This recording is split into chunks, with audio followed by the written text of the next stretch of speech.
Well, you can't win them all, guys. This isn't done. And I'll be fighting with it this week. It looks beautiful, doesn't it? Absolutely beautiful from here. All the colors working beautifully together. Gorgeous oak, really popping. But we've got major issues on this top.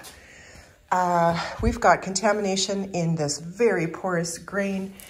Take a look. You're going to find, there you go. See these little holes that are popping through that lacquer? I have tried everything, but we're going to be stripping this top down again and doing a grain filler and a wax remover, contaminant remover. It's not playing nice. Okay, first of all, I've brought in reinforcements. She's quite concerned and is trying to tell me that we should just go. So let's just leave, okay? I've had enough of this. Haha, tricked you. Wish I could come play Nessa, but I have to go do work. Bye. Anyways, this table here, we completely restored last week, did a refinish, back to the factory finish, did a nice patinaed gold leaf finish on the feet, but the top was left unfinished for many years, and either contamination or what I'm thinking is more likely the case, solvent pop is happening with my lacquer. So that has to do with me more than what's on the top. And I think we had both going on, but when I add the silicone additive, which is fisheye remover, and this is ML Campbell's fisheye killer, they call it. And it's basically just adding silicone to your finish to deal with any contaminants that are happening and causing fisheyes, which is actually what's happening is the surface tension has become very low due to either silicone already on the finish from polishes or oil, something in the wood that is not allowing that finish to just hang up where it's supposed to. So basically you lower the surface tension of the finish that you're applying by adding the silicone to your finish and every subsequent finish after that, every coat after that. And then that is supposed to theoretically calm everything down. So yes, I did add that in these coats. And no, it did not take care of everything. It did take care of the pulling away from the grain, the very deep porous grain. So I think there was contamination on this surface. But I think what was happening, and Saskatchewan is a very dry place, but also we're getting a little bit of solvent pop. I think I was pushing timing on recoating and getting some issues going on because of that. So right now, we are just gonna go ahead and sand down this top. I'm gonna go in with a 320 and sand out all of these to hopefully the end of them. Now, if they go right through the color work, then to me, it's just, well, either build coats on top of those little pores and keep sanding, which I've done a couple times already, and maybe it's better, but not really. Or we just strip this and start over again because to save this top might be more work than it's worth. So let's fire up the sander and get some of this finish cut down so we can get to the bottom of these pits.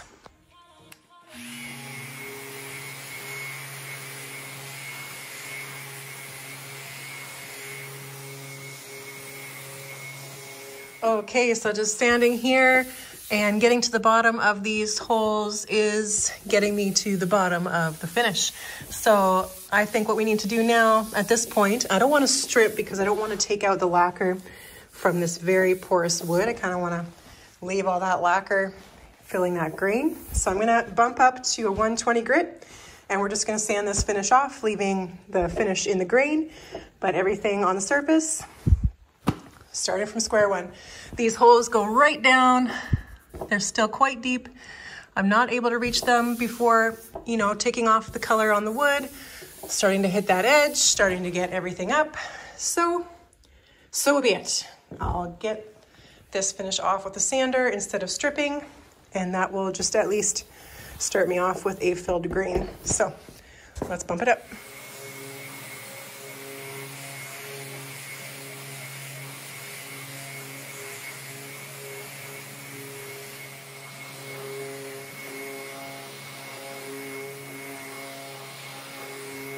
Okay, that was a lot of sanding.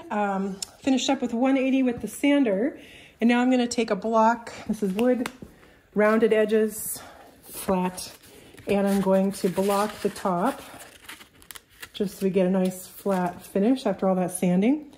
So this is going to cut any high points off, but no low points.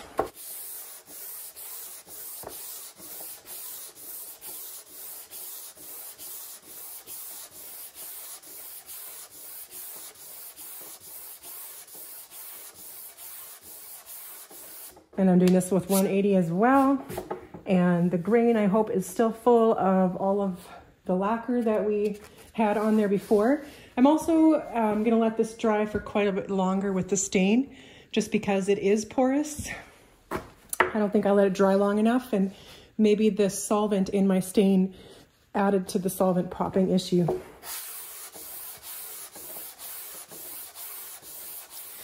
Okay, so got it all blocked, sanded down with 180.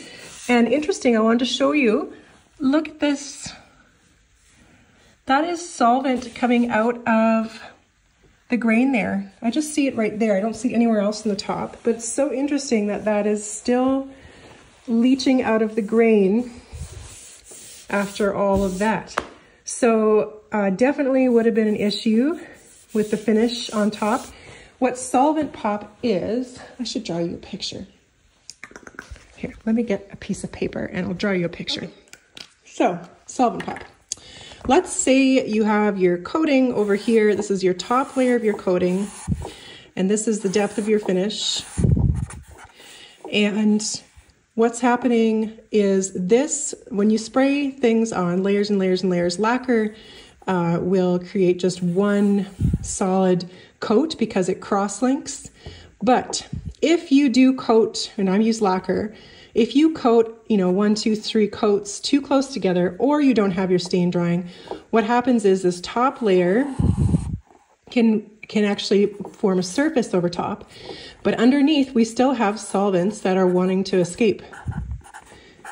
So what happens is they kind of build up enough pressure to create a little bubble on top, and they just want to escape and get out of that finish, but that cured layer. So this can be an issue with the ratio to reducer to lacquer. This can be an issue in environment. It just depends. This can be an issue of your stain not being dry enough before you went ahead and applied coats, which I think is what I did. But I think I'll be changing everything we're doing here. Our solvent-based gouty stains need to gas off completely before you coat them, so that could have been my error there.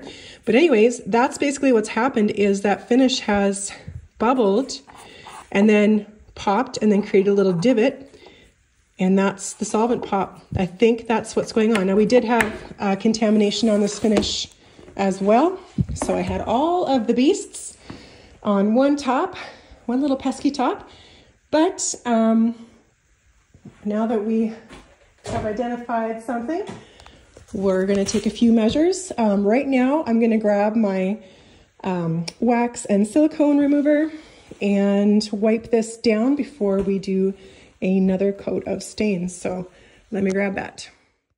Okay, so I've got Cross Canada's silicone wash and wax remover. So I'm just going to be getting this on a cloth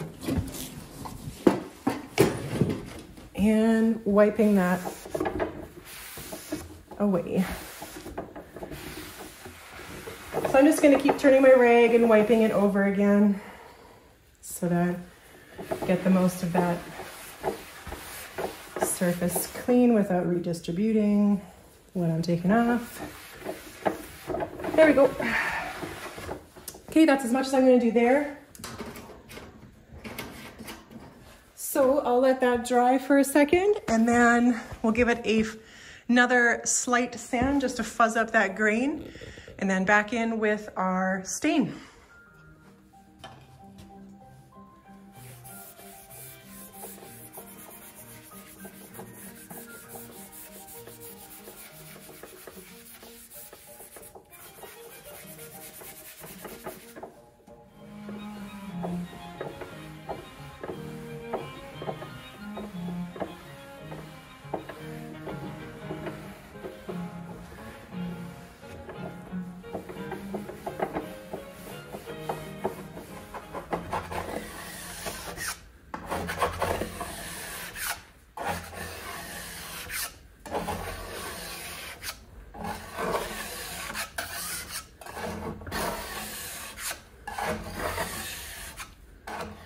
So what do you do if your table just isn't big enough for your family anymore and Christmas is around the corner?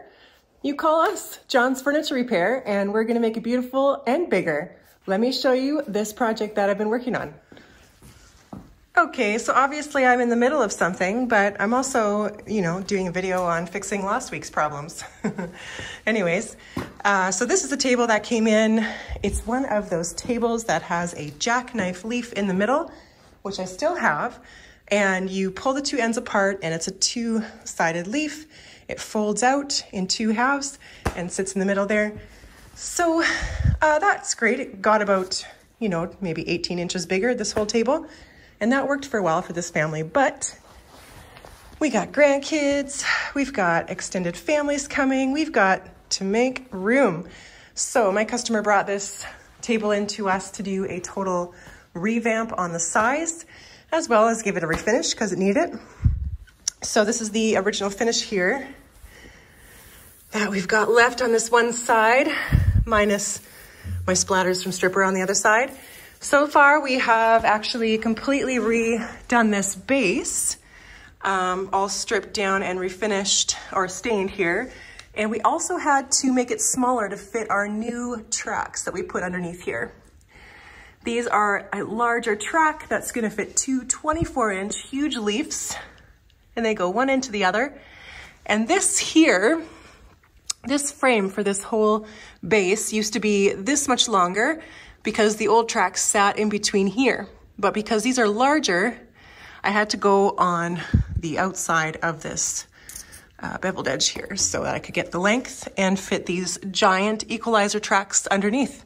So we took this apart, redid all the joinery on these crossbars and re-glued the whole base, gave it a strip, sand, stain to match the original.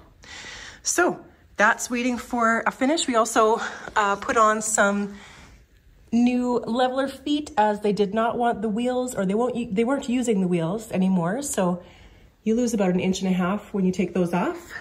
So we added some height there. You can also add some height by putting a spacer underneath your base here. So we might do that as well, just depending on how it is. So at this point, we've got some beautiful working tracks. Check out this one-handed operation. Oops, I hit the table there. So that opens up to a gorgeous, huge length, and we are going to be pretty much using the entire length of this table. It's really going to work out for this family, so that's great. So right now, I was supposed to pick up the two leaves from the mill shop because we have to make them and make them fit, doing the profile, but Saskatchewan is Saskatchewaning for the first time this year. We've got a blizzard, so I decided, you know what, I can probably pick those up tomorrow.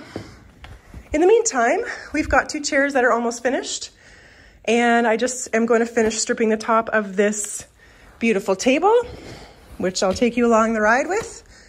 And when we get those leaves, I will show you how to fit new leaves into this old table and how to match new walnut to old walnut.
before I do any finishing or edge profiling, first things first is to get the pins fitting and get these two surfaces to perfectly meet, laminate together perfectly flat and level. So you need accuracy to do that.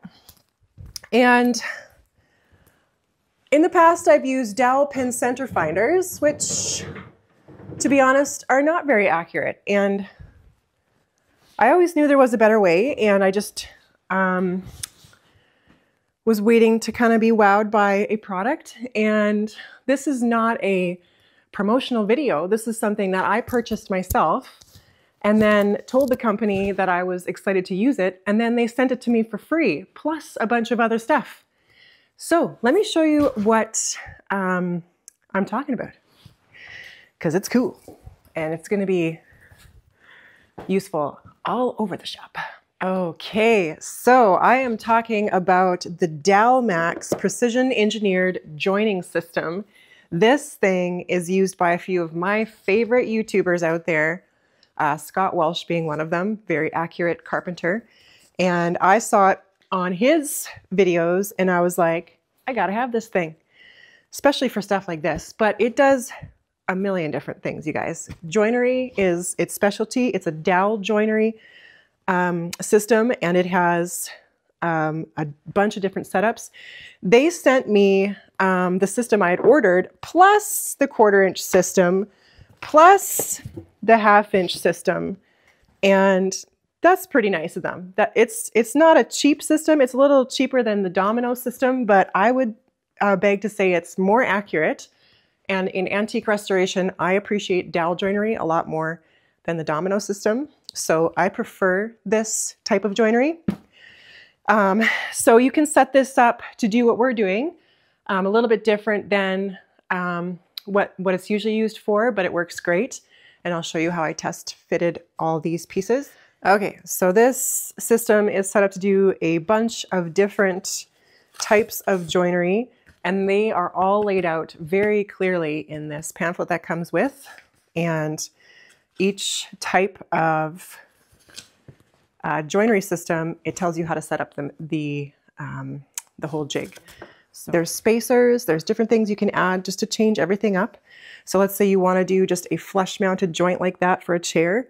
It'll do that perfectly. If you want to have a bit of a reveal like that, it'll do that. It's got spacers to set up to do that. If you want to just join two pieces of wood together and add some dowels to your lamination, it'll do that too. So it's pretty cool.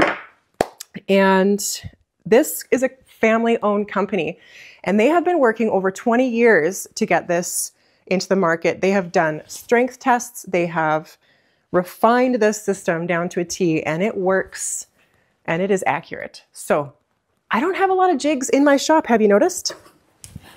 I don't have, you know, a lot of drill jigs. I don't have a lot of jigs for doing cuts and all kinds of stuff. I do a lot of things by hand because a lot of jigs are crap and I don't even bother spending the money on them.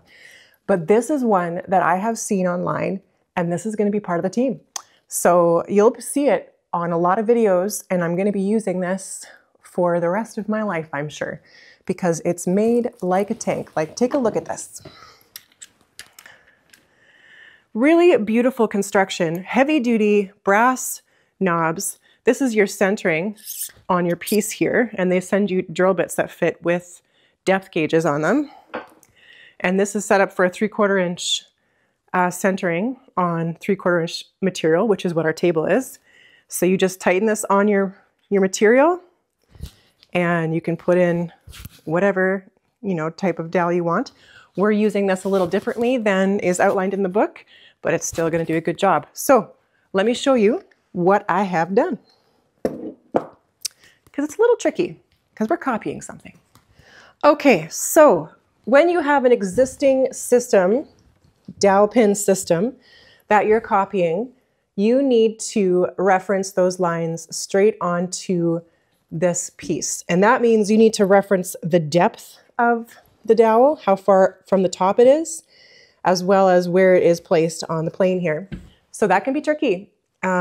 I have ended up working and shaving dowels and trying to fit these. It takes hours, and you have to do both sides. Everything has to work together perfectly. It can be very hard. Look at my results from my first try with the Dowelmax system. I'm not lying. This is my first try with this system. This is my scrap piece. I drilled with some reference lines where these were. Check out how easy this fits. First try, guys. First try. The table's a little warped, so there's a gap here, but look at this fit. There's no binding. Comes out, goes in. That is as easy as it gets with a leaf fitting. I have not had results like this for my entire career. Off, on. OMG. Let me show you how I set this up, because if you're out there making table leaves, you should get this thing. So let me show you how I made this piece. This is my test piece for getting the accuracy off of these. So what I did was I took this piece, I lined it up, and you put a couple clamps on it along the way. And then I took a square and I just traced the outside of that hole up onto this new piece. Did that along the whole side. So then I took this piece and measured from the center of this hole 3/8 over. The center of this hole to this line is 3/8. From the center of this hole to this edge is 3/8. So I just lined up this right on my line, drilled it out with my depth drill bit here. And when I took it off, the hole was perfectly in between those two lines and lined up perfectly to this hole. And I just continued that reference all the way along. You do have to have good reference lines, but I have this piece to copy off of. That's the hardest part. If you're making a new piece, you can make your own places where you're going to put the holes, so it's not a big deal. So now that I have this board that fits perfectly onto this whole piece, onto the other side of the table, we can take this and transfer that over to each side of the leaf.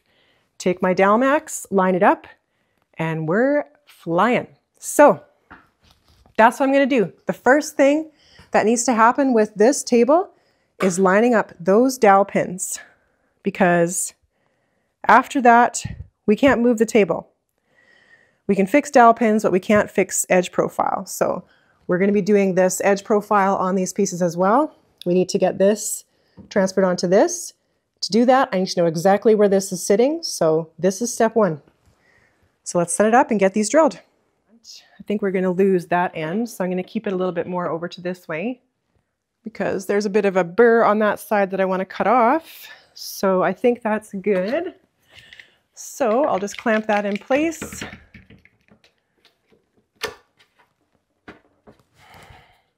That looks good. Now we can just take our square and move those measurements onto our leaf.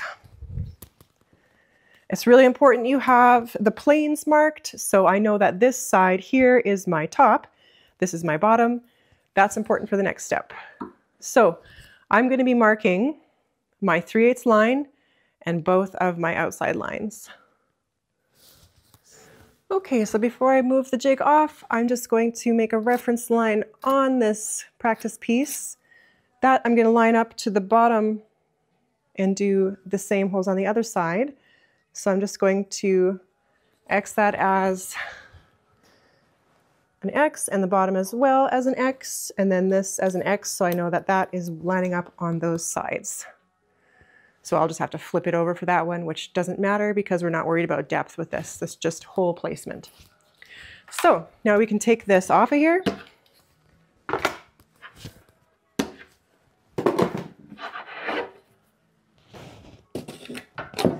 Oh, another important thing about this jig is because we have a little bit like a 1/16 more, well, not even, a 32nd more width than 3/4. I've made a dot on the side that I want a little fatter. And that dot corresponds with this piece. I've put a dot right here. So just lots of references are always super helpful. So that dot is going to go on the bottom. So this side here goes on the bottom side.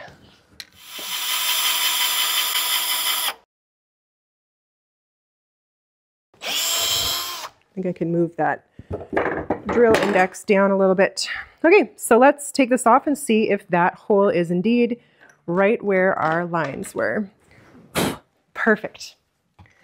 Do you see how perfect that is?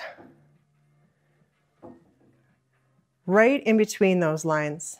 Really, really nice. Okay, so I'm going to set the drill up for the rest of the way, do the 3 other holes, and then we're going to give it a try in the table. Okay, so for table pins, I like to just stick some dowels in the drill press and shave them down with a file and give them a sand. It's easy, it makes them nice and round. It's kind of like a mini lathe.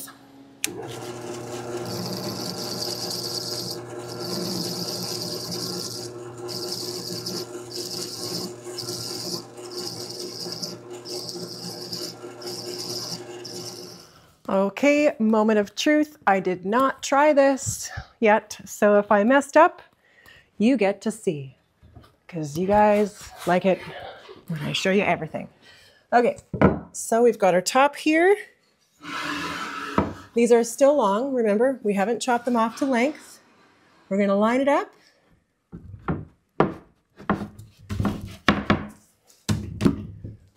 Oh, looks okay, but it's a little bindy. Looks like my practice piece was a little nicer, but not bad, not bad. Might just be because it's such a big leaf. It's having a hard time.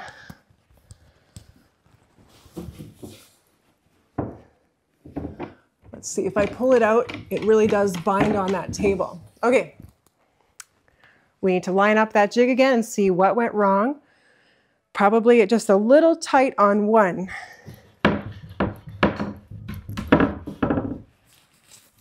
So I'm going to see when it's going in. I'm going to line up the end, the middle. They're all going in.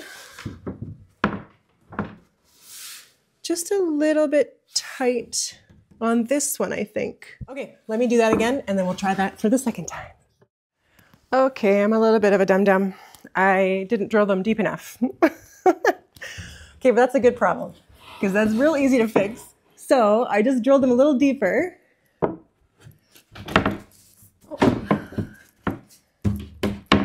And now we've got a pretty nice fit. These are big leaves. They're hard to move around. I'm a little worried they're too big, to be honest. But they're going to make a nice big table without seams, so that's cool.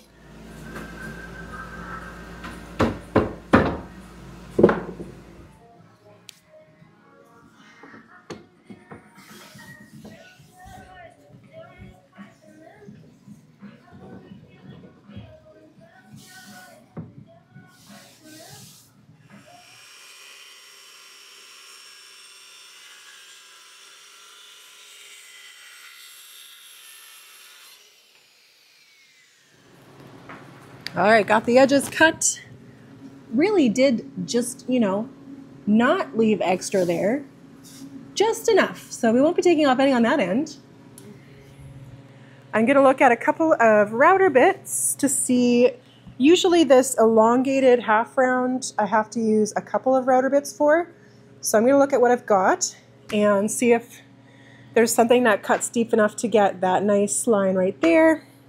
And I usually end up cutting and shaving this myself with planes. So I'll see what I've got and see what we can work to get this profile to look the same. Okay, so I've got my saw set to the depth of this ridge here.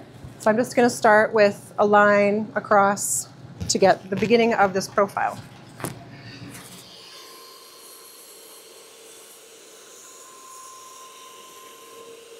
Okay, so actually I'm going to use, I don't have a router bit that fits this profile, obviously, but I'm going to use this half round, I think it's a quarter round, just to get off the meat of the piece. It fits the profile of the original on the end, so I just can't bring it in all the way. So I'm going to have to set up a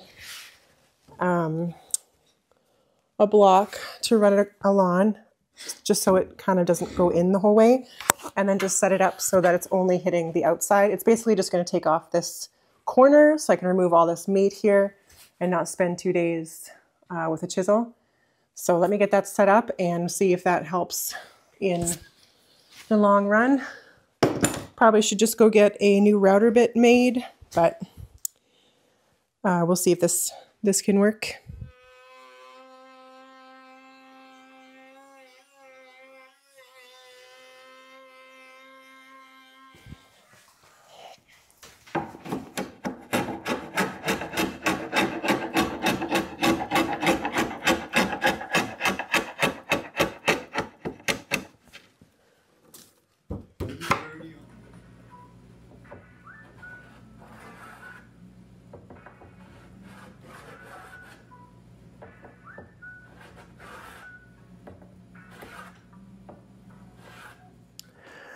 Okay, so we think we've got the pretty good fit going here on the profile on both sides. And that is hand planed into place. Looking pretty good that side. This side also looking pretty great. So the last thing I'm going to be adding to this fit on this first leaf is, and the other one too, and the table, are table levelers. These guys just give a leaf this size, especially a substantial leaf, a little bit more support than just the little pins. So we'll be putting those in. A couple of you have asked where Shop Cat is. She came for a visit today. There she is. She's doing really good. She likes the farm here. Hi, Meow Meow. Come here. Hi. She's a good cat. She's been really good. I think she's dusting the shop right now with her big feather duster. Yeah, so she likes to mostly stay inside, especially now that it's winter, but she's doing really good, and she's a good cat. And her and Shop Dog still get along really good. But that's where she is. I'll get her in more videos for you guys, especially in the summertime. So these I'll show you how to install, and that'll be the final fit on this, and then repeat the whole process on the other leaf. I actually have to cut that down to width. It's a little bit too fat. And yeah, so rounding the corner on the first one here. Okay, so the design of this table with the 2 center pins is going to kind of dictate where these go. So I'm going to put one here at the end, and these do not stick out very far. You don't want to have like a lot of it sticking out. You want to basically have maybe a 1/2 inch just to lift it at the end there and bring it right into alignment with the top and the pins. So I think I'll put in just 2. If it needs more, I'll put in more, but I'm basically just going to be punching those in because they have these little tangs that you just punch into the wood there.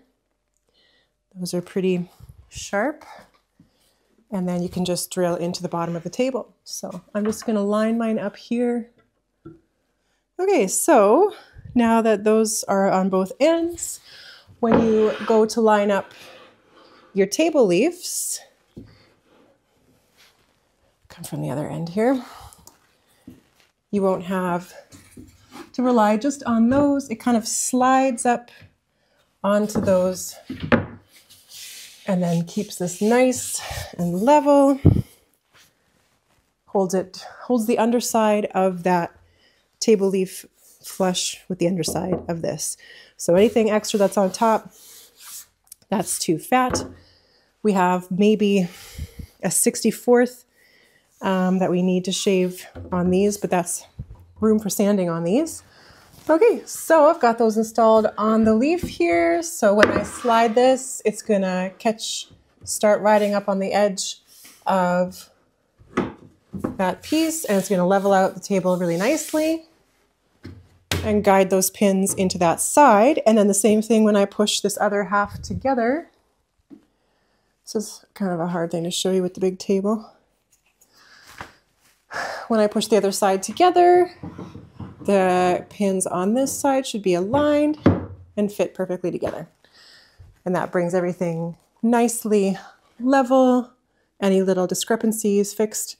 So now I know exactly where I can finish sand my edge profile. If there's a little bit left, it feels pretty good still. A little bit on that one. And that is a finished fit for that leaf. Good stuff. So I'm going to clean up my mess here a bit and get ready for that second leaf. And let's get back to that little table that has a finish that needs attention.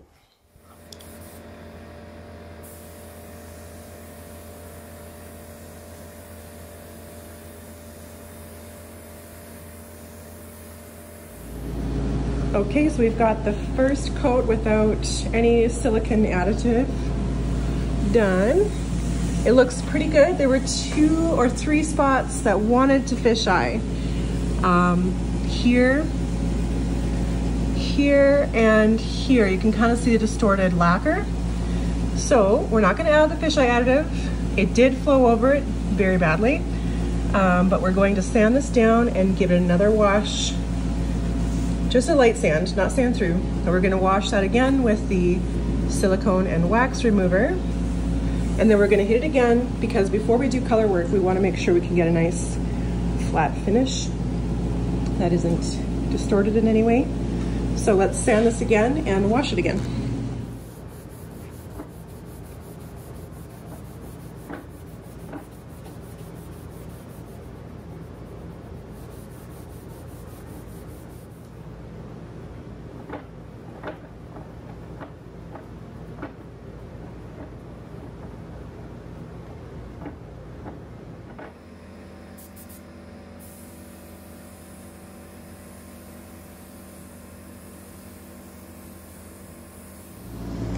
All right, well, that is drying. Taking a look at this table. This is the second leaf here that I've fitted. And these are the 2 different colors of walnut that we're dealing with. So I've sanded this veneer as much as I want to.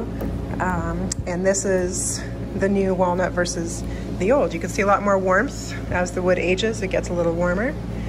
Loses those really pale tones. Plus this has been stained before. And been out in the sun and all kinds of stuff. It's had a life. So that's kind of cool. I actually prefer the warmer walnut to the natural. So we're going to use 2 different stains. The process of matching these 2 is giving this a pretty heavy sand. You can see kind of the purple of the new wood coming through, and you need to get that going versus, you know, where we haven't quite done that yet, just to help it blend. And then with your stains, you're not going to want to use the same stain. So in this side, we want to go with a little bit more of a green tone, purple tone to get this yellow to come closer to this. And this side, we want to go for our red tones, warm tones to get it to come to this side so we can kind of try to get them to meet in the middle. So I'm going to pick my stains, do a couple tests, and we'll see how it looks. I still have a bit of work to do on this leaf. I haven't gotten this side done, and I wanted to show you why I don't appreciate tenons, especially when someone's laminating a leaf for me. They've got some nice solid oak tenons in here that just are not in the right spot, and I'm not thankful for that. I asked for a flat lamination, so that's pretty annoying. I'm gonna have to chisel these out and add in either wood or epoxy filler, so that's quite annoying. And I'm using a new wood shop and I might not use them anymore. So that's quite annoying here, so I have to do some work on this side. But anyways, I just wanted to kind of show you where we're at. Here's the other leaf, looking good, all fit, ready to go. And and I just need to do some more sanding on everything together. So yeah, anyways, that's where we're at here. This is drying after our third coat. I cut it down pretty heavily last time. It looks okay. The grain is there for sure, which is okay. That's fine. I'm gonna have to be fine with that. I have like I think I'm just stuck on this table. There are certain things in the shop that you just get stuck working on, and it seems like they don't want to leave, and I'm not ever satisfied with them. And this is one of those guys. So I think we're just gonna cut it down again and give it another coat. But I did bring out the paste wood filler. So I'm still deciding what I want to do, if I want to fill this top or not. I don't think I should. I think I should leave the grain as the rest of the piece. But I don't know, still deciding. We'll let that sit there for a while, and we'll work on getting this carpentry done here. There actually might be something wrong with me. I cannot leave well enough alone.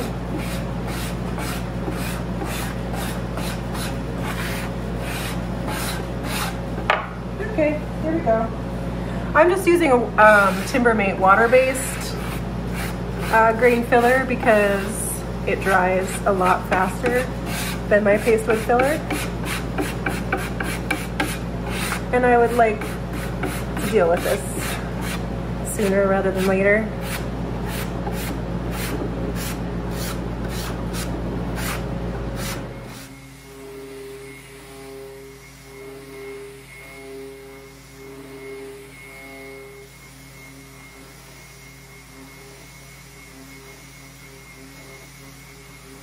Okay, let's see how this looks. I'm just gonna put a little Varsol on, which is paint thinner, on a rag and wet that surface. What I want to know is, do I need to stain again, or is that, oh, that's gonna be perfect. You can see how that white putty just disappears. Here it is in the dry area. Here it is with the Varsol. So we don't need to stain this again, which means I can just wipe this down, let it dry a bit from the Varsol, and head over to put a coat of lacquer on and see how it looks. So that is awesome, because that saves me a few hours.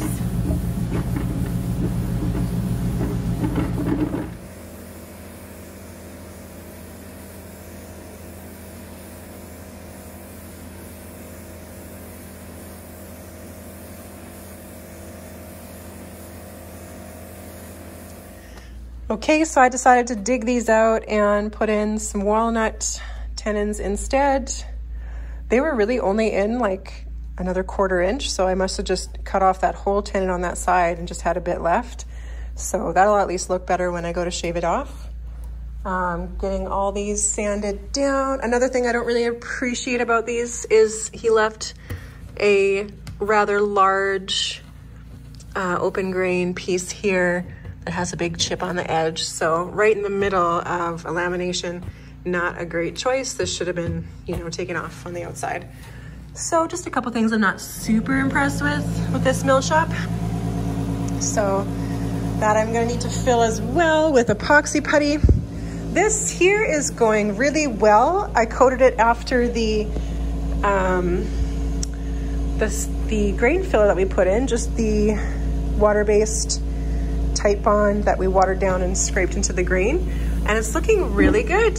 I'm actually getting an even, not too porous finish. If you can kind of see, it's sitting more on top. It's not totally filled, but it's way less evident that there's deep grain. So I'm gonna let this dry because we need to get onto tinting to match it back to what we had in the first place. So I'm really happy with this though. I'm gonna cut it down again with 320 after this, and then we'll go in with some tinting and hopefully final coats. This little bugger would love to just live here, I think. Anyways, looking good.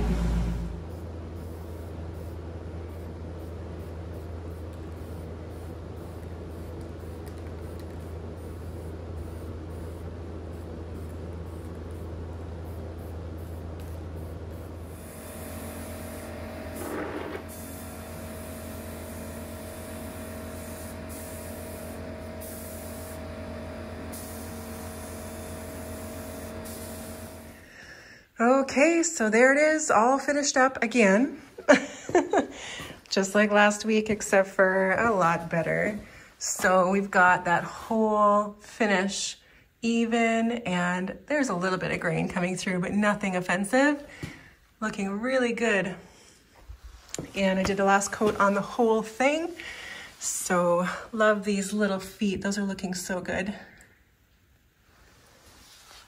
So yeah, anyways, we stripped it back down. We were dealing with contamination and solvent pop. So new lacquer really did the trick. Sometimes a batch is bad, and sometimes your solvent mixing is bad, and that caused some solvent pop.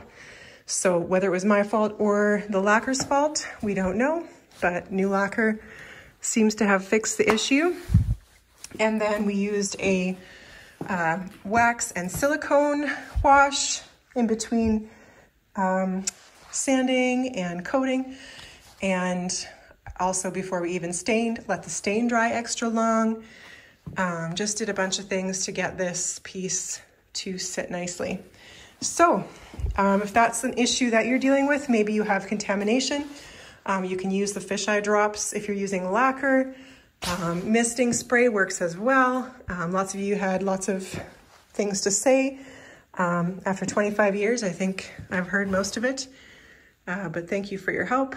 And yeah, it's looking really good, and I'm happy to say that I am happy with these results. So there, that is finally finished, much too late. And then over to our table here, I've got both leaves fitted, sanded, profiled, looking good, fitting good, everything in the right direction here. But in this video, I'm not going to finish the coloring and the finishing.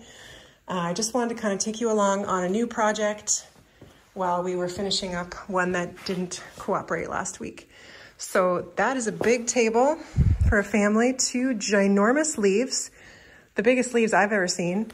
And we've got them working pretty good, nice solid pieces, and really hefty tracks underneath there. And that base is a good choice for this modification. So nice sturdy base. So yeah, I have a few repairs on, the choices the mill made. And we need to do some color work. So I'll take you along next week if you want to see this one. New walnut to old walnut, kind of matching there. I'll take you along that ride next week. And I only have 2 chairs. This is one we just stained up here, re-glued, refinished, stained up here. And then this one here we just got in clamps. So yeah, chairs have been kind of waiting and sitting here. I had this job on hold while I was waiting for those leaves. So anyways, I hope you enjoyed this weird little video of a project we did last week that didn't work, and one that we're kind of half done. And I really appreciate you being here to watch those. So no new news on the shop, just plugging away here. And Saskatchewan is about to get the next dump of snow. Look at how blue it is outside. It's really pretty actually. But yeah, no new news out there. Anyways, thanks so much, and I hope you learned something, and I hope this helps you in your projects. So if it did, you can support this channel by buying me a coffee. The link is in the description below this video. And as always, thank you so much for being here. I really appreciate this community. Okay, cheers.